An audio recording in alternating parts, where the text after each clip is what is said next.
Tatay? Hello po. Hi! Hello po. Opo, naririnig niyo po ako, tay? Malinaw naman po ako? Opo, malinaw po. Medyo Eh, kinakabahan lang po eh. naku, sige, hinga tayong malalim, tatay, para mawala pong ating kaba. Ihinga Okay niyo po. po yan ng malalim. Ayan, oo, para mas masarap ang ating usapan. Okay na po, tay? Okay na po. Ayan. Sige, Tatay Conrado, kayo nga daw po ay nanonood sa amin sa 1PH simula pa po nung 2022. Paano niyo po na-discover yung programa? Opo. Sa papanood ko po ng balita, nakita ko po kayo sa Opo. 1PH. Opo. Kaya po kung nakita ko marami po natutulungan. Kaya po nag-mensahe rin po ako sa inyo.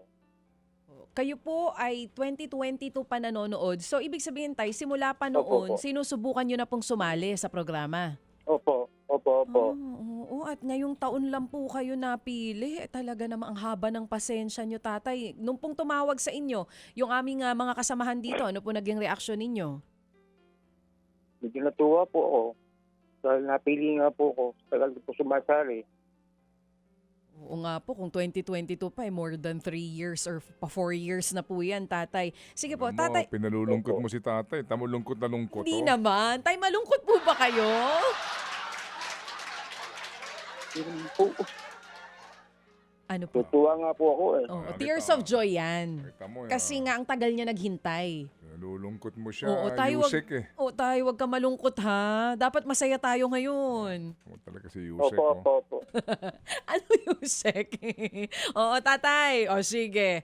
Tay, eto muna. Hahawigan mo ha. Para mawala po ang inyong kaba. Ano muna yung Bible verse na binigay po sa inyo kahapon ni Pastor Jeff? Ito po.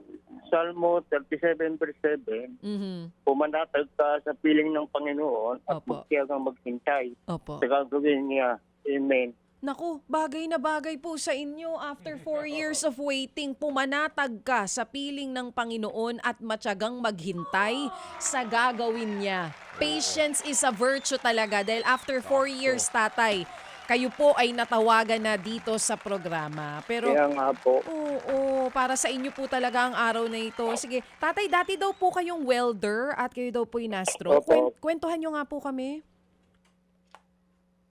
Dati po ako welder sa isang kumpanya. Mm-mm. Medyo sa kasamang palad na po ako na stroke. Anong Noong taon? 2020 po. 2020 po, March. Nung pandemic po ito, tay. Opo. Oo. Sa nangyari po, hindi na akong kapagtrabaho. Oo. Pero ngayon po, kamusta po ang kondisyon nyo? Medyo, okay naman po ako. Mm-mm. Mas nakakalakad na po ba kayo ngayon, tatay? Kasi medyo... Opo. Oo. At ngayon, mas nakakapagsalita na rin po kayo. Opo. Oo. Si Mrs. po ay dating dishwasher. Ngayon po, ano pong trabaho ni Mrs.? Sa bahay na lang po kasi po hindi na siya makapagtrabaho. Mm-mm. May sakit din po ba si Mrs.? Dahil nga po, dala na po ng katandaan din. Edad na rin po. Ilang taon po si Kaya po hindi Mrs.? na Tatay? po, Opo. Ilang taon po si Mrs. Tay? 52 po. 52 years old pero tumigil na rin po sa pagtatrabaho. Sino po ang nagbibigay po sa inyo ng pang-araw-araw ninyong para po sa pang-araw-araw? Yung pong anak kong pangalan, nag-aabot din pagminsan. Meron pong kapisan ko yung bunso kong lalaki. Minsan pa sa extra po sa contraction. Oo. So kasama niyo po dyan sa tahanan yung pong bunso niyong anak. Opo. Oo. At ito po talaga yung nagpo-provide para sa inyo na umi-extra-extra sa construction. Opo. Kasi yung panganay nyo, minsan na nga lang din kumag-abot dahil may sarili na pong May pamilya na nga po. Oo. So Opo, may sarili na pamilya. may mga apo na rin po kayo. Meron na po, isa po. Nasaan po itong panganay niyong anak? Diyan din po ba sa Batangas? Sa Batangas, karatig bayan po namin. Meron daw po kayong pensyon na natatanggap na mag-asawa. Meron po. Opo. At bukod po doon, yung hanap buhay din po ng anak ninyo, pagka may sobra, binibigyan din po kayo, tumutulong sa inyo.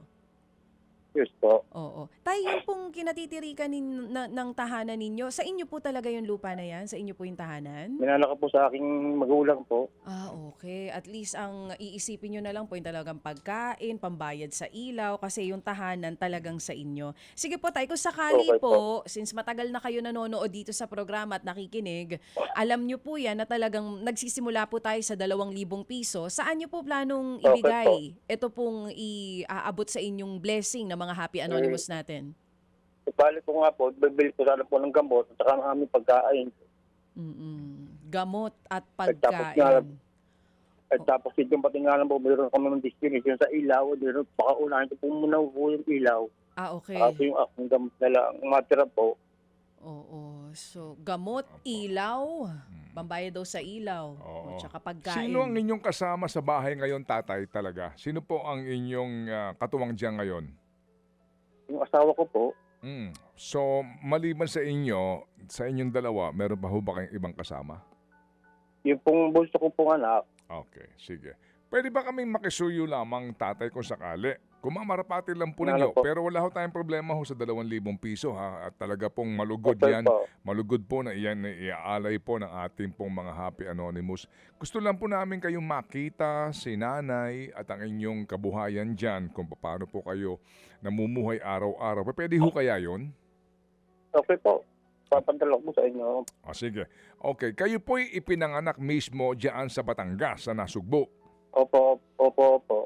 Ang inyo pong asawa, sa totoo lang po, bata pa ito 52 anyos lang po si Mrs. Opo. Pero hindi na kamo nakakapagtrabaho. Bakit? Ipuwa ng kanyang mata. Nasa po lagi ang kanyang ulo. Gwapo ng mata. Kailangan daw siya magpagawa ng salamin. Kailangan niya magpagawa ng salamin. Opo. Salamin, Pinanakit po lagi ang kanyang ulo. nananakit lagi ang kanyang ulo. So ganito, tatay, ha? Member ba kayo ng 4-piece? Kayo ba member ng 4-piece? Hindi nga po eh. Okay. Sige. Nandiyan ba si nanay? Nandito po. Pwedeng makausap? Pwede po. Sige. Dad! Opo. Usapin natin. Dad! Opo. Dad! Ayun. Tinatawag ko si nanay. Baka sabihin ni nanay, istorbo kayo. Hello po. Yun lang. Hello, nanay. Good morning. Good morning po, sir. Ano pong pangalan niyo, nanay? Janet po. Ano daw? Janet? Janet. Opo. Jeanette. Sige, opo. Nanay, istorbohin namin kayo, ha? Kayo po... Okay lang po, okay lang po. Ano bang ginagawa niyo ngayon? Kayo tinatawag ni tatay.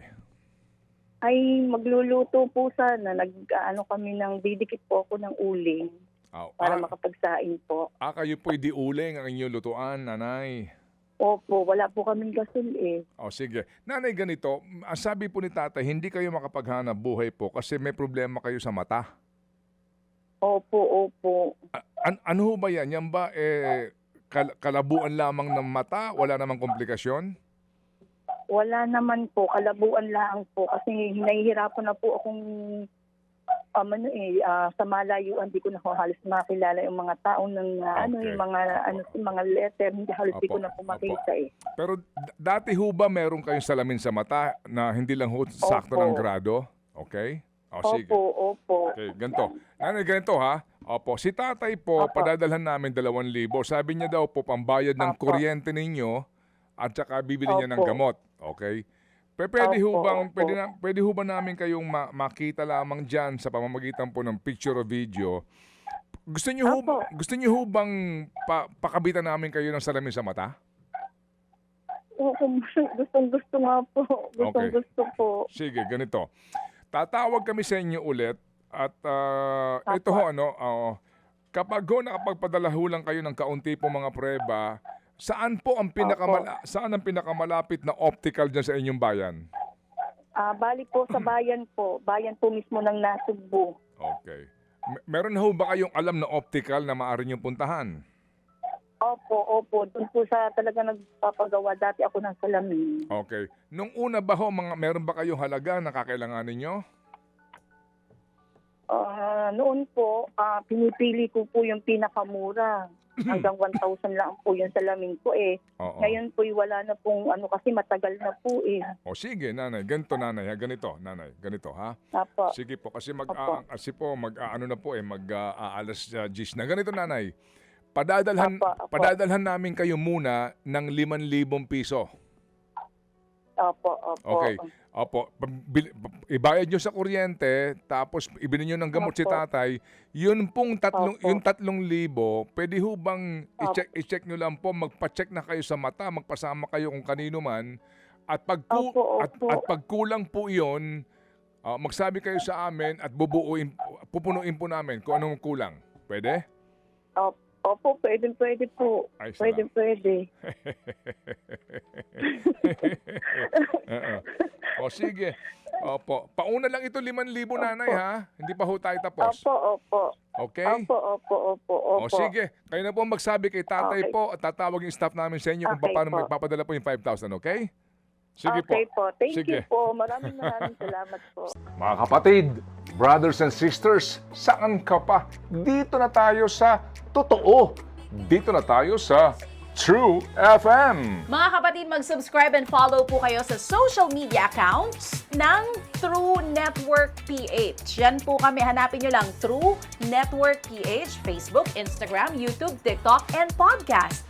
Mapa-Apple or Spotify man yan, mahahanap nyo kami. Lahat ng mga napapanood at napapakinggan nyo po sa programa, nasa social media accounts namin yan. So, paano mga kapatid? See you sa social media! Dito tayo sa totoo, tunay at